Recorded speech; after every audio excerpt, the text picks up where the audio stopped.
ناظرین السلام علیکم، میں احمد راحیل پاشا آپ تمام ناظرین کا پروگرام شریعت کے آئینے میں دلی خیر مقدم کرتا ہوں۔ شریعت کے آئینے میں ایک ایسا پروگرام ہے جس میں آپ اپنے شرعی مسئلے مسائل کا حل جان سکتے ہیں، سوالات کر سکتے ہیں، ان کے جوابات حاصل کر سکتے ہیں۔ آپ کے سوالوں کے جوابات دینے کے لیے اور ہم سے گفتگو کرنے کے لیے ہمارے اسٹوڈیو میں آج تشریف فرما ہے مفتی سید صادق محی الدین صاحب۔ مفتی صاحب آپ کا خیر مقدم ہے ہمارے جزاک اللہ، جزاک اللہ، کرمک اللہ۔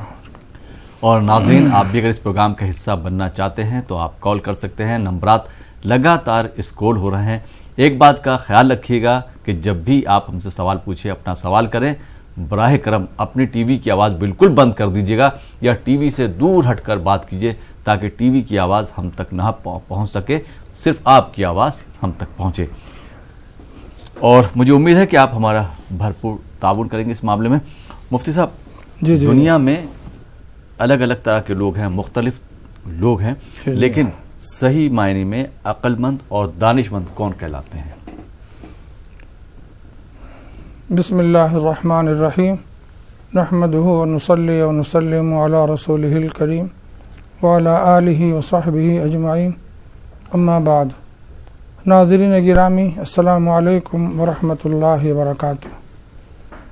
الحمدللہ آپ نے بہت اچھا سوال کیا ہے۔ دنیا میں لوگوں کے مختلف معیارات ہیں، کوئی کسی کو عقل مند کہتا ہے، کوئی کسی کو عقل مند کہتا ہے، لیکن حقیقت میں عقل مند و دانش مند کون ہے؟ سیدنا محمد رسول اللہ صلی اللہ علیہ وسلم سے بڑھ کر اس دنیا میں کوئی ایسی شخصیت نہیں گزری ہے جو اس حقیقت کو منکشف کر سکے۔ آپ چونکہ نباز فطرت ہیں اور کائنات کی حقائق اللہ تعالیٰ نے آپ پر منکشف فرمائے ہیں، اور آخرت کی بہت سی چیزیں اللہ تعالیٰ نے آپ پر منکشف کر دی ہیں، اسی لیے آپ صلی اللہ علیہ وسلم سے ایک مرتبہ ایک صحابی نے عرض کیا، یا رسول اللہ من الاکیاس؟ آپ صلی اللہ علیہ وسلم کی خدمت میں حاضر ہو کر عرض کیا کہ اکیس الناس وحزم الناس، اے اللہ کے نبی صلی اللہ علیہ وسلم، من اکیس الناس وحزم الناس، عقل مند و دانش مند کون ہے؟ آپ صلی اللہ علیہ وسلم نے فرمایا کہ دنیا چونکہ عارضی ہے اور آخرت ابدی زندگی ہے، اس دنیا میں جو آتا ہے اس کو یہاں مستقل رہنا نہیں ہے، ایک مسافر کی طرح یہاں سے اس کو گزرنا ہے، اور اس کی منزل مقصود تو آخرت ہے۔ اسی لیے آپ نے فرمایا اکثرہم ذکرا للموت و اکثرہم استعدادا۔ آپ صلی اللہ علیہ وسلم نے فرمایا کہ جو اکثر موت کو یاد کرے اور بہت زیادہ آخرت کی تیاری کرے۔ پھر آپ صلی اللہ علیہ وسلم نے فرمایا اولئک الاکیاس، یہی لوگ دانش مند ہیں جو آخرت کی فکر کرتے ہیں، جن کو آخرت کی فکر دامنگیر ہوتی ہے۔ اور پھر آپ صلی اللہ علیہ وسلم نے فرمایا ذہبوا بشرف الدنیا و کرامت الآخرہ، یہی وہ لوگ ہیں جو اس دنیا کے اندر بھی شرف و عزت پاتے ہیں اور آخرت کی کامیابیاں اور اعزاز و اکرام ان کا مقدر بنتا ہے۔ ایک اور حدیث میں آپ صلی اللہ علیہ وسلم نے فرمایا الکیس من دان نفسہ وعمل لما بعد الموت۔ بہت پیاری بات آپ نے فرمائی کہ دانش مند، عقل مند، ہوشیار وہ ہے جو اپنے نفس کو قابو میں رکھے، کیا بات، اور اور پھر آخرت کی تیاری کرے، وہ اعمال اختیار کرے جو اس کو آخرت میں کام آنے والے ہیں۔ تو ناظرین گرامی، حقیقت یہی ہے کہ آپ صلی اللہ علیہ وسلم نے جس کو دانش مند و عقل مند فرمایا ہے، اس دنیا میں وہی عقل مند ہیں اور دانش مند ہیں۔ دنیا چاہے کسی اور کو عقل مند اور دانش مند کہتی ہو، اس کا کوئی اعتبار نہیں ہے۔ جی بہت بہت شکریہ مفتی صاحب۔ آئیے ناظرین پروگرام کو آگے بڑھاتے ہیں، شامل کرتے ہیں اس پروگرام کے پہلے کالر کو، دیکھتے ہیں یہ کالر کہاں سے ہیں، ان کا کیا سوال ہے۔ جی السلام علیکم۔ السلام علیکم۔ غالباً کال ڈراپ ہو گیا ہے۔ مفتی صاحب، جیسے جو دنیاوی تعلیم حاصل کرتے ہیں، کچھ لوگ جو ہیں صرف دینی تعلیم حاصل کرتے ہیں، تو ایسے لوگوں کو آپ کس کیٹیگری میں رکھنا چاہیں گے کہ ان کو کیا مشورہ دینا چاہیں گے جو صرف دینی تعلیم حاصل کرتے ہیں یا صرف دنیاوی تعلیم حاصل کرتے ہیں؟ جو صرف اور صرف دنیا کی تعلیم حاصل کرتے ہیں، ظاہر ہے ان کو دین سے بے بہرا نہیں رہنا چاہیے۔ اللہ تعالیٰ نے ہم کو ایمان کی نعمت سے مشرف فرمایا ہے، تو ہم کو ایمان کے تقاضے کیا ہیں اس کی جانکاری حاصل کرنا چاہیے۔ اس کے بغیر ہم ایک مسلمان کی حیثیت سے زندگی نہیں گزار سکتے۔ اس لیے بنیادی طور پر جتنا علم دین کا ہونا چاہیے اس کا جاننا اور سیکھنا فرض ہے۔ سیدنا محمد رسول اللہ صلی اللہ علیہ وسلم کا ارشاد پاک ہے کہ اللہ تعالیٰ نے ایمان والوں پر تعلیم کا حاصل کرنا فرض کیا ہے۔ فریضۃ العلم فرمایا گیا ہے، العلم فریضۃ اللہ تعالیٰ نے جو فرائض رکھے ہیں ظاہر ہے ان سب میں اہم ترین فریضہ علم کا ہے۔ علم سیکھنا ضروری ہے۔ العلم فریضۃ علی کل مسلم، ہر مسلمان پر علم کا سیکھنا فرض ہے۔ اسلام نے کوئی تخصیص نہیں کی ہے کہ دین کا علم اور دنیا کا علم، بلکہ اسلام نے کہا ہے کہ جو نفع بخش علوم ہے ان کو ضرور سیکھنا چاہیے، جو انسانیت کو فائدہ پہنچاتے ہیں، جو کائنات کے اندر اس دنیا کو سمجھنے اور جاننے اور بوجھنے اور انسانوں کو اس سے متعارف کرانے کا علم ہوتا ہے، اس کا سیکھنا جاننا ظاہر ہے بہت اہمیت کا حامل ہے۔ اسی لیے آپ صلی اللہ علیہ وسلم نے فرمایا کہ علم نافع کی دعا مانگی جائے، اللہم انی اسألک علما نافعا، اے اللہ ہم کو علم نافع عطا فرمائیے۔ تو تقسیم ہو گئی علم کی، علم نافع، علم غیر نافع۔ تو علم غیر نافع سے پناہ چاہی گئی ہے، اللہم انی اعوذ بک من علم لا ينفع۔ تو ناظرین گرامی، جو حضرات صرف دینی علوم حاصل کرتے ہیں ظاہر ہے وہ بہت بڑا فریضہ ادا کر رہے ہیں، لیکن ان کو عصری علوم کی جو ضروری چیزیں ہیں ان سے نابلد نہیں رہنا چاہیے، دنیا سے ان کو واقفیت حاصل کرنا چاہیے۔ اور پھر جو حضرات عصری علوم کی تحصیل میں مصروف ہیں ان کو دین کے علم سے بے بہرا نہیں رہنا چاہیے، کیونکہ دین کا علم بنیادی علم ہے جو ان کو دنیا میں بھی کامیاب کر سکتا ہے اور آخرت میں بھی۔ جی بہت بہت شکریہ مفتی صاحب۔ آئیے ناظرین ایک اور کالر کو شامل کرتے ہیں۔ جی السلام علیکم۔ السلام علیکم۔ ہلو السلام علیکم جی۔ وعلیکم السلام۔ جی محترمہ کہاں سے بات کر رہی ہیں آپ؟ میں سری نگر کشمیر سے بات کر رہی ہوں۔ میں مولانا صاحب کو ہمارا بہت بہت سلام دیجیے، جی اور ان سے گزارش ہے کہ ہمارے تمام اہل اسلام کے لیے دعا مانگے اور ہماری مشکلوں کے لیے بھی ہمیں آسانی کی دعا مانگے۔ ٹھیک ہے، بہت اور بہت شکریہ۔ ایک اور اور کوئی سوال آپ کا؟ مولانا صاحب سے پوچھ، جی میں سری نگر سے بول رہی ہوں، کشمیر سے۔ جی آپ کا کوئی اور سوال ہے دعا کے علاوہ؟ جی ایک اور سوال ہے، مولانا صاحب سے پوچھیے کہ جیسے ہم تسبیح کوئی پڑھتے ہیں، جی کوئی سورہ پڑھتے ہیں اور ریپیٹ کرنا پڑتا ہے، تو اس سورے میں ہر دفعہ ہمیں بسم اللہ کرنا ہے کہ ایک ہی بسم اللہ اسٹارٹ سے کریں گے؟ ٹھیک، بہت بہت شکریہ کال کرنے کے لیے۔ آئیے ناظرین ایک اور کالر کو شامل کرتے ہیں۔ جی السلام علیکم۔ السلام علیکم۔ وعلیکم السلام۔ جی محترمہ کہاں سے بات کر السلام رہی ہیں؟ علیکم، میں شکیلہ بول رہی ہوں علی گڑھ سے۔ جی شکیلہ صاحبہ سوال کیجیے۔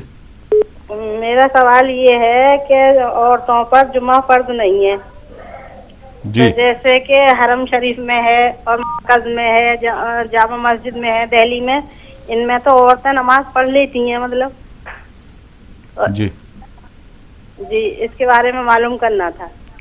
ٹھیک، بہت بہت شکریہ کال کرنے کے لیے۔ آئیے ناظرین ایک اور کالر کو شامل کرتے ہیں۔ جی السلام علیکم۔ ہلو السلام علیکم۔ وعلیکم السلام۔ جی بھائی کہاں سے بات کر رہے ہیں؟ میں بھارت کے جموں کشمیر جموں ڈویژن سے تحصیل پوگل پرستار رامن سے بات کر رہا ہوں۔ جی سوال پوچھیے۔ تو مولانا صاحب سے یہ سوال ہے کہ اجتماعی دعا کے بارے میں کیا خیال ہے ان کا؟ اجتماعی دعا کے بارے میں؟ جی ٹھیک، اور یہ جو قرآن شریف پڑھا جاتا ہے ختم شریف، اس کے بارے میں کیا ہے؟ ٹھیک، بہت بہت شکریہ کال کرنے کے لیے۔ آئیے ناظرین ایک اور کالر کو شامل کرتے ہیں۔ جی السلام علیکم۔ السلام علیکم۔ وعلیکم السلام، بولیے۔ جی محترم کہاں سے بات کر رہے ہیں آپ؟ میں چنئی سے ہوں، مدراس۔ چنئی سے بات کر رہے ہیں، سوال پوچھیے اپنا۔ جی عیسیٰ علیہ السلام جب آئیں گے، جی عیسیٰ علیہ السلام جی ہاں، جب تو وہ کون سے امام کو فالو کریں گے؟ کون سے امام کو فالو کریں گے؟ جی ٹھیک، بہت بہت شکریہ کال کرنے کے لیے۔ آئیے ناظرین ایک اور کالر کو شامل کرتے ہیں۔ جی السلام علیکم۔